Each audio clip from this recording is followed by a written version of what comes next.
Bienvenidos a Aprendices, el podcast en el que todos tenemos una historia que contar y que aprender. Universidad, digamos, por lo menos los que éramos más filotecnológicos. Y a las administraciones públicas que... Práctica de aprendizaje informal. Necesitas por lo menos 4 cosas.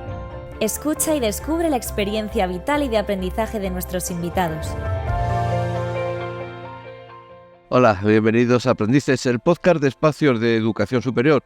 Un lugar, como ya saben, para hablar y sobre todo para escuchar y aprender de la experiencia universitaria, profesional y vital de nuestros invitados. Recuerden que pueden ver todos nuestros podcasts en nuestra web y también en nuestros canales de ebooks y YouTube.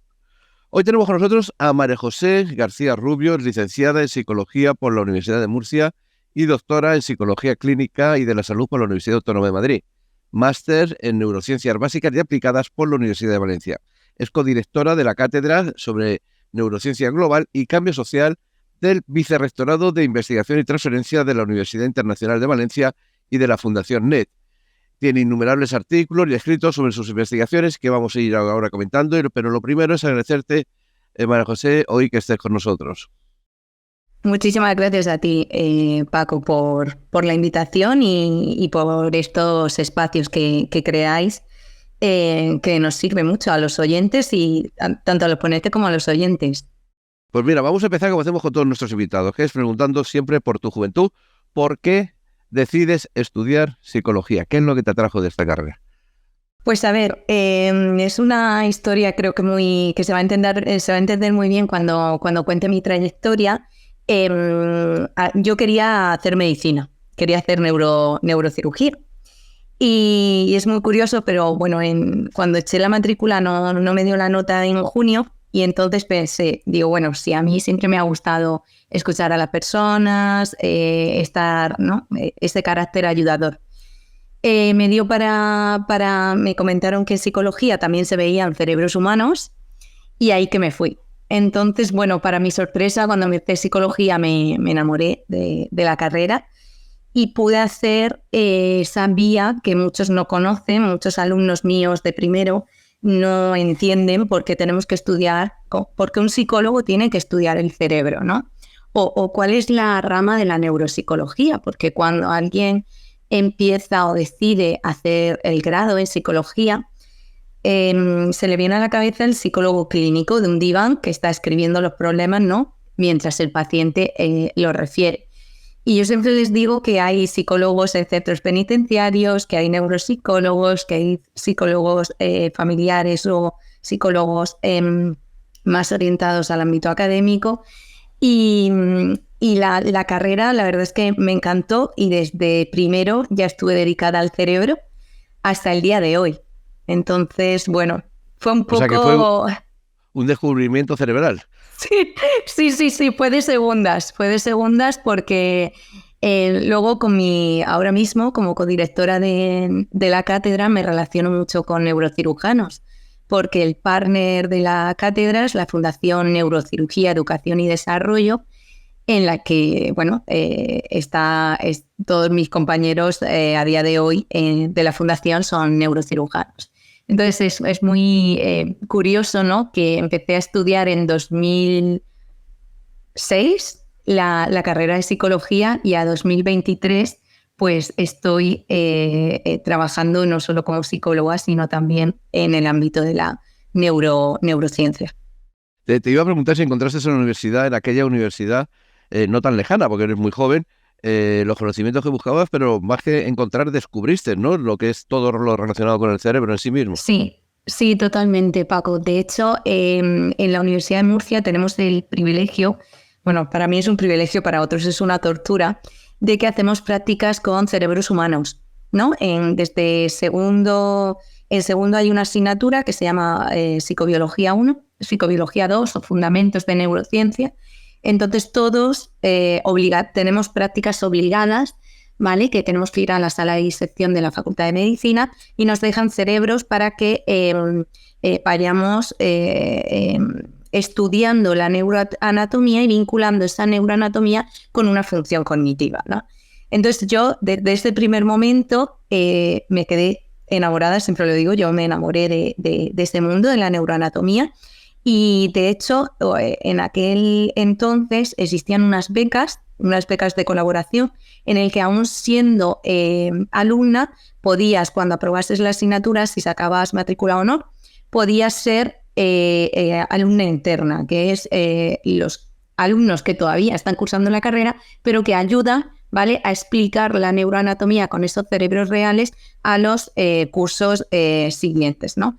Y desde segundo de carrera hasta quinto estuve de alumna interna en la sala de disección y estaba casi todas las tardes allí y el olor a formol nunca fue un problema para mí. Bueno, luego te doctoras en Psicología Clínica y de la Salud en la Autónoma y haces el máster en Valencia, pero todo esto en el fondo estás siempre ya, a partir de ese momento, tu carrera tanto docente como de investigaciones en torno al cerebro. Sí, yo he seguido al cerebro. Yo siempre digo que ha sido mi guía, ¿no? Sí, por decirlo así. En Murcia no había ningún máster de neurociencia básica, entonces pues me fui a Valencia y tuve la suerte de conocer a la primera catedrática mujer de psicobiología en España, que es Alicia Salvador, y ella fue mi mentora en ese año. Entonces, pude seguir con la neuroanatomía, me metí en el mundo del estrés porque ya tenía una línea y la sigue conservando en su laboratorio con la respuesta a estrés, cómo se vincula o qué le sucede a nuestro cerebro cuando está sintiendo estrés, tanto un estrés puntual como podemos sentir antes de un examen, como un estrés más prolongado, ¿no? Como puede ser de un cuidador de un paciente con Alzheimer. Y ahí, fue como yo ese año de máster, que fue entre la carrera y el doctorado, ahí como que consolidé mi creencia de que ese mundo me gustaba, ¿no? Yo la verdad es que luego vamos porque leyendo un poco cosas que he encontrado de tu carrera, me parece que las investigaciones de estrés, de los ataques de ansiedad y de todo este tipo de situaciones son muy interesantes. Hablaremos ahora, pero yo es que estoy apasionado también como tú por el cerebro, porque al final siempre se dice que el ser humano solo aprovecha un porcentaje del cerebro. ¿Conocemos de verdad el cerebro? ¿Hemos podido crear un atlas real tridimensional de lo que es el cerebro humano? Pues la verdad es que no, Paco. Yo creo que esa es la mayor frustración que tenemos los que nos dedicamos a esto. Es cierto que se están haciendo investigaciones muy potentes que hace apenas 5 o 10 años no pensamos que podían llegar. Por ejemplo, este año desde la cátedra BioNet sacamos una edición a un premio a la mejor tesis doctoral y se la llevó la doctora Julia Terrero Roncal, que está en un centro de investigación de allí de Madrid. Y ella en esta tesis se ha descubierto que existen nichos, es decir, que existe en la parte del hipocampo, que cumple muchas funciones, pero entre ellas está la de sostener nuestra memoria, tanto a largo plazo como a corto plazo.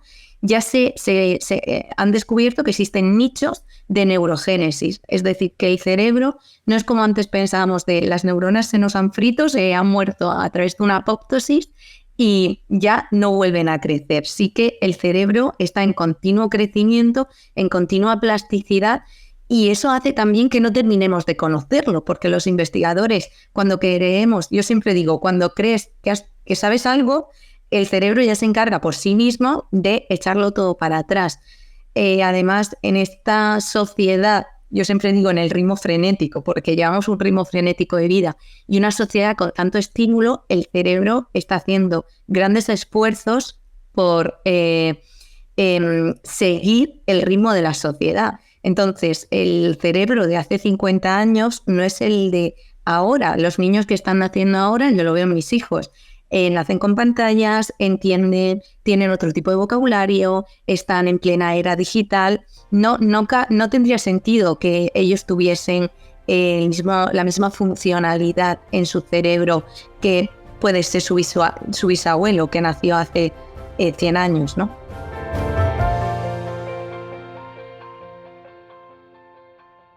Muy interesante eso que comentas de los estudios de esa profesora de la generación, porque yo creía que hasta ahora, como tú bien has dicho, las neuronas terminaban, y de ahí las enfermedades un poco neurodegenerativas, ¿no? El Alzheimer, el Parkinson y todos estos, las neuronas se quedan fritas y no se regenera. ¿Hay opciones, entonces? Sí que hay opciones, y de hecho yo, en base a los últimos descubrimientos, a mí me gusta mucho la divulgación y a veces voy a institutos, ¿no? O a colegios, invitada por compañeros que me dicen, vente y darle una charla a los chavales sobre cómo afecta el consumo del alcohol, el consumo de sustancias en su cerebro. Y yo siempre les digo lo mismo, porque creo que tenemos que actuar desde ahí, ¿no? Desde la educación más básica. Muchas veces cuando llegan a mí, ¿no? En una educación superior o en una universidad, además mi universidad es online, entonces tenemos un perfil de alumnado que algunos ya están trabajando, ¿no? Que no es un perfil de alumnado de 16, 17 años o 18 que acaban de entrar en la universidad como las universidades presenciales. Yo me voy para allá y les digo siempre lo mismo. Tenemos que prevenir, ¿no? Si ya sabemos que nuestro cerebro es capaz de crear nuevas conexiones, que es capaz de adaptarse a su ambiente, no podemos desaprovechar esa función que tiene, ¿no? Y ellos se quedan con la boca abierta porque se quedan con la prevención. Es decir, no vamos a esperar a ver qué le sucede a mi cerebro cuando yo abuso de la pantalla, cuando yo abuso de la sustancia. Vamos a prevenir. ¿Y cómo puedo prevenir? Pues teniendo una buena reserva cognitiva, es decir, pues leyendo mucho, viajando, conociendo otras culturas, teniendo como el open mind, ¿no? La apertura de mente. Eso nos previene mucho frente a las enfermedades neurodegenerativas. Tener al cerebro activo. Yo siempre les digo que la imagen esa del cerebro levantando pesas no es tal que así, pero sí que es cierto que al cerebro cuando le das lectura, cuando le das conversaciones ricas, ¿no? en contenido, cuando un adolescente que se interesa por la música, por el baile, por el baloncesto, es decir, que tenga muchas actividades, que tenga una red de apoyo importante, su cerebro tiene, yo siempre les comento que de alguna forma están protegiéndolos, igual que protegemos a los coches que duermen en la calle con una funda, pues al cerebro igual. Y de ahí yo le voy a preguntar ya incluso por las películas, porque muchas veces en las películas hablamos de capacidades cerebrales, yo que sé, telepatía, telegenesis, memoria fotográfica. ¿Existen en realidad y no las hemos desarrollado? Sí. ¿O es películas? ¿Es Hollywood solo? Bueno, hay películas muy buenas como la de Origen, por ejemplo. A mí me gusta mucho y creo que se pone mucho, ¿no? en estos ámbitos de enseñanza básica. A ver, yo no es mi tema para nada y parto de esa base, pero sí que yo soy un poco friki. Cuando algo me interesa me pongo como loca a buscar. Y sí que existen capacidades que si no desarrollamos parecen que no existen. Esto es como la práctica, es decir, si tú a un niño, y siempre me voy al niño porque el niño está exento de los protocolos sociales, ¿no? Es como el instinto, es el ser humano, la etapa vital con menos sesgo social, ¿no? Si tú a un niño recién nacido le empiezas a poner barreras, ¿no? Va a haber competencias o habilidades que sí que tiene porque las ha heredado y porque es de la especie humana y porque probablemente tenga un ambiente rico, que un ambiente rico no es un ambiente enriquecido en términos de neurociencia, no es que tenga mucho dinero su familia. Un ambiente rico es que a un bebé se juegue con él, se le dé diferentes estímulos con diferentes colores, diferentes texturas, se le anime, ¿no? A que evolucione y a que tenga esa autonomía, ¿no? Un bebé que sus padres tengan mucho dinero, que tenga todos los juguetes del mundo, pero que lo tenga en la maquita y no le presten atención, ese bebé es pobre en ambiente, ¿no? Entonces, todas esas capacidades sí que están ahí, aunque se requiere mucha investigación, solo que no siempre las fomentamos, no siempre tocamos en la tecla que tenemos que tocar para desarrollarla. Bueno, un poco de tu trabajo principalmente, y yo creo que es uno de los focos, es el estrés, como comentabas antes. ¿Qué es el estrés? Porque un poco tenemos la imagen de, ¿se puede evitar el estrés? O cuando ya tenemos estrés lo único que se puede es controlarlo de alguna forma. Pues a ver, el estrés es una respuesta que tiene el cuerpo, que es totalmente normal, como puede ser liberar adrenalina, es decir, el estrés conlleva liberación de adrenalina, noradrenalina, cortisol y un comportamiento. ¿Qué está sucediendo en los últimos años, en los últimos 30 o 40 años? Pues que hay un libro, siempre se me viene a la cabeza y seguro que si algún alumno está escuchándolo, seguro que dice María José, con ese libro está obsesionada, porque hay un libro que se llama ¿Por qué las cebras no tienen úlceras? Y a mí me gusta mucho mencionarlo en mis charlas o en las ponencias, porque las cebras no tienen úlceras porque ellas tienen estrés cuando tienen que tenerlo, es decir, cuando alguien va a comérselas, ¿no? Los seres humanos de hoy en día, antes teníamos estrés si no teníamos comida, teníamos estrés si no teníamos refugio, ¿no? Para entender todo esto nos tenemos que ir al ser humano al cavernícola, ¿no? Es decir, ellos podían sufrir estrés porque no tenían que comer o porque iban a ser atacados por un depredador. Pero hoy en día todas esas necesidades las tenemos cubiertas. Entonces es prácticamente imposible no sentir estrés. ¿Por qué? Porque el estrés de la sociedad del año 2023 es un estrés imaginado, ¿no? Es un estrés sobre posibles eventos o situaciones que se pueden dar. Y yo siempre digo que el sistema es muy traicionero y nos engaña mucho. Si tu sistema te dice que es posible que si no entregues esa tarea, tu jefe te eche de tu trabajo, eso está en tu mente, no hay nada objetivo, no estás viendo al león que viene a comerte, no estás viendo a tus hijos que se mueren de hambre. Es un estrés basado en hipótesis o expectativas que tiene la propia persona, además impregnadas o muy moduladas por experiencias previas, la personalidad, el carácter de la persona. Hay personas que tienden más a ser catastrofistas, hay personas que son más optimistas. Entonces, a tu pregunta, Paco, si podemos estar sin estrés, bajo mi punto de vista, no. Porque en la sociedad en la que vivimos hay mucha estimulación y muchas tareas, muchos debo de. Y los debo de o los tengo que son muy traicioneros, ¿no? Es decir, en realidad tú comentabas las expectativas y yo, por ceñirme al campo, por ejemplo, de la escuela o de la universidad, muchas veces el alumno se crea expectativas o autoexigencias, ¿no? Que te van marcando más allá de lo que te va a pedir el resto de tu familia o de las notas o eres tú mismo, ¿no? Son procesos muy individuales que cómo contrarrestas o intentas calmar. Pues a ver, esos patrones, como yo les llamo, de autoexigencia, de perfeccionismo, la persona sufre mucho. De hecho, en terapia, en consulta, yo he visto a muchos pacientes, la mayoría de pacientes que a día de hoy sufren ansiedad es porque vienen con unas expectativas muy altas, porque vienen con unos patrones, y esos patrones lamentablemente se crean en la primera infancia y en la adolescencia, ¿no? Entonces, bueno, si queremos prevenir, pues yo siempre digo que cuando somos los padres, ¿no? Y bueno, yo soy madre y también eso lo intento poner en práctica, es cuidar mucho esos patrones, ¿no? Es decir, estar muy atentos, estos son consejos para los padres, ¿no? Estar muy atentos de cómo son nuestros hijos, que cada hijo es diferente, cada uno tiene un carácter y exigir de la manera adecuada, es decir, siempre dándole autonomía al menor. Y luego, consejo para aquel adulto, adolescente, niño que sienta ese estrés, pues cambiar el foco. Muchas veces tenemos estrés porque el foco está en el foco atencional, ¿no? Donde ponemos la atención está en lo que va a pasar o en lo que ya ha pasado. Pero ahí nos estamos perdiendo el presente.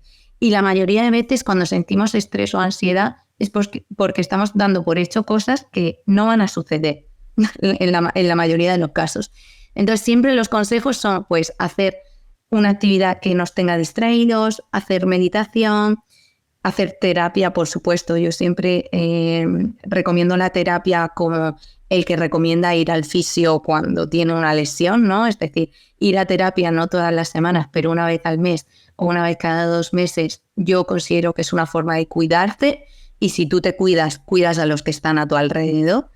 Entonces, en definitiva, buscar actividades que te mantengan distraído y que te mantengan con tu atención y todos tus esfuerzos en esa actividad.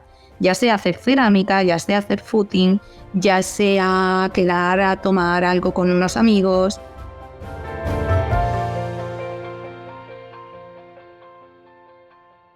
Ahora además del estrés, también se habla mucho de, por ejemplo, de ataques de pánico o en general de los trastornos de ansiedad.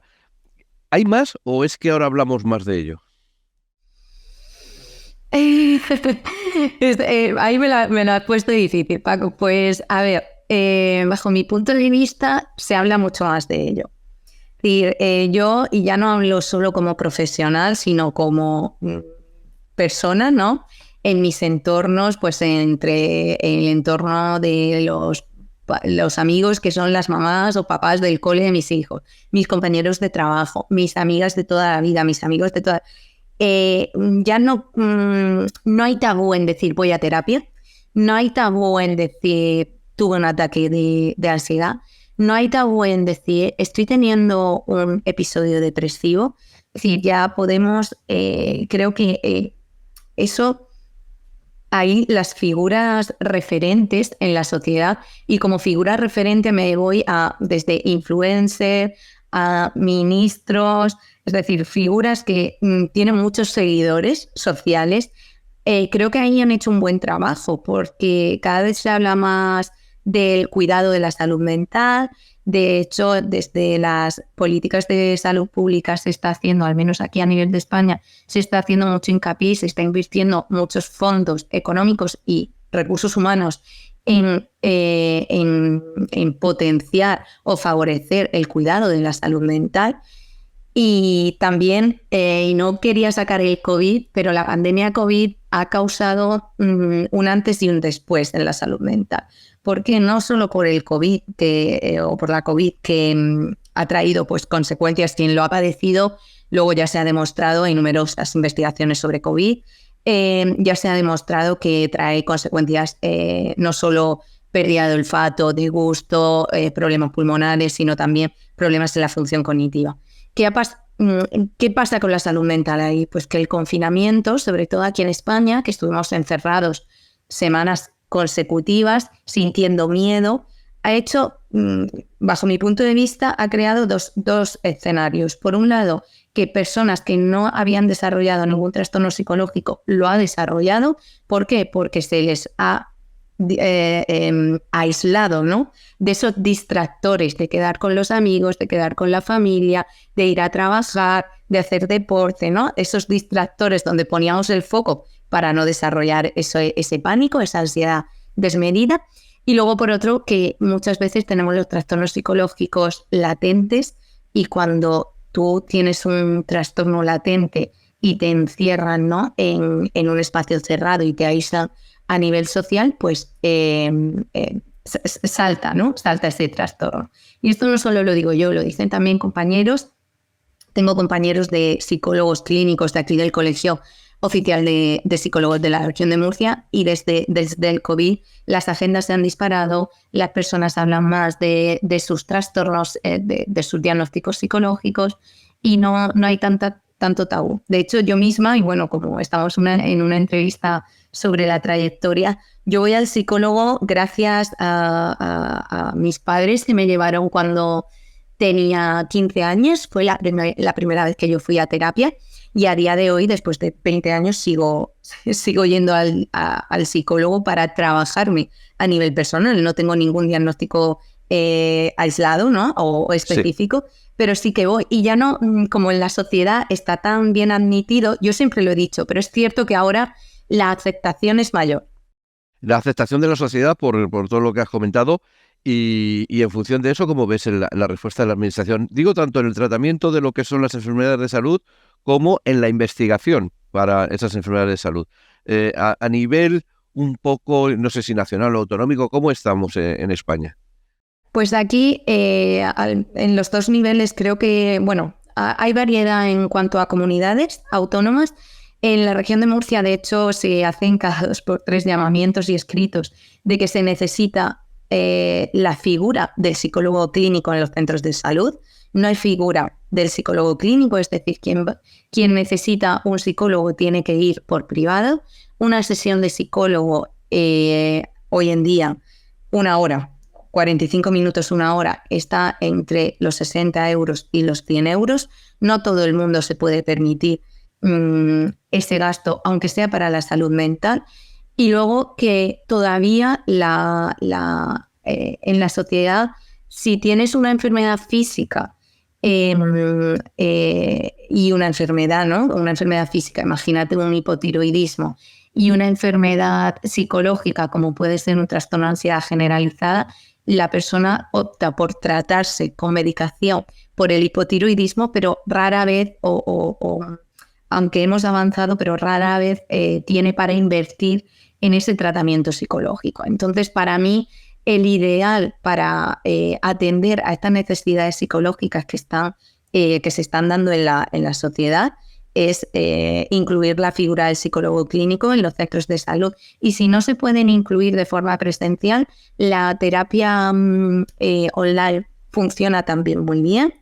De hecho, yo misma he sido paciente y he sido psicóloga en este formato y creo que ahorraríamos mucho en medicación, en acciones parche, ¿no? Porque muchas veces decimos, ¿cuántas personas toman Olfidal? ¿Cuántas personas toman diazepam? ¿Vale? Pero es que son personas que para relajarse han vinculado la pastilla con la relajación. No son personas que tienen apoyo psicológico, ni el apoyo psicológico al final es llegar a conocerte y saber lo que a ti te relaja. Que probablemente lo que a mí me relaje no es lo que a ti te relaja o lo que relaje a mi vecina de al lado, ¿no? Entonces, bueno, el autoconocimiento creo que sí que se debería de invertir más en esa figura. En tu área y en general un poco viendo, yo creo que hay ya casi mayoría de mujeres, pero ¿se ha conseguido de verdad la igualdad en los puestos más importantes, tanto de la investigación y de la docencia? Pues a ver, esto es para mí es un poco trampa porque psicólogos hay muy pocos. La paridad en cuanto a el número de psicólogos y psicólogas que se gradúan cada año, la desigualdad es enorme, ¿no? Entonces, claro, en la universidad en la que estoy ahora mismo, sí que hay, dependiendo de la rama, pero sí que hay cierta equidad, ¿no? De hecho, pues por ejemplo, tenemos una rectora que es mujer, tenemos vicerrectoras mujeres, vicerrectores hombres. Sí que, al menos en lo que yo conozco en la entidad en la que estoy ahora, en la Universidad Internacional de Valencia, eso sí que se cumple, ¿no? La paridad. En todos los entornos no se cumple.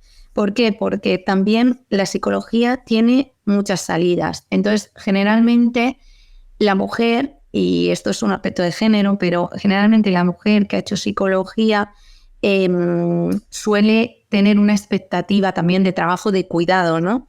De ayudador, un perfil ayudador o ayudadora. Entonces suelen, pues por ejemplo, todo lo que sea psicóloga social, psicóloga clínica, psicóloga orientativa.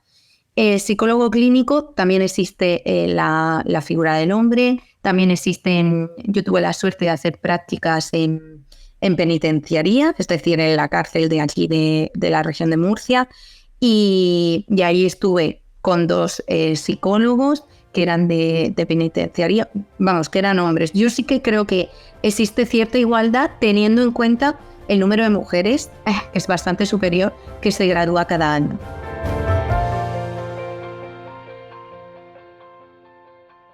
Bueno, pues estamos ya terminando y siempre lo hacemos con 4 preguntas que son las mismas para todos nuestros invitados y que son de respuesta muy corta. Y la primera es, ¿qué te ha dado miedo aprender y nunca has hecho?